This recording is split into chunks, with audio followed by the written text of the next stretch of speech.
সারাদিনের রুটিন আবার শুরু। আজকে আমি হালুয়া করব। একটু সাদা তেল দিয়ে দিয়েছি, তার মধ্যে সুজিটা দিয়ে ভাজবো। একটু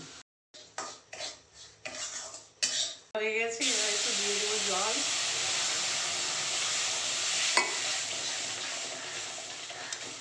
তারপরে দিয়ে দেবো দুধ।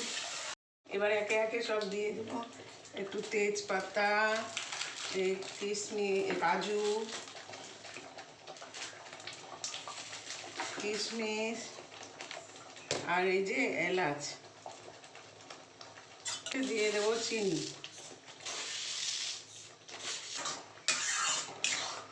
আর একটু ঘি।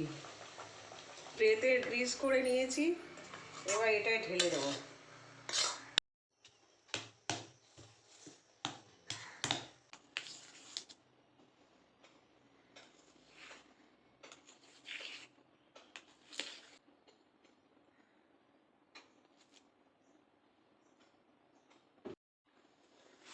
এই যে আমার রেডি হালুয়া।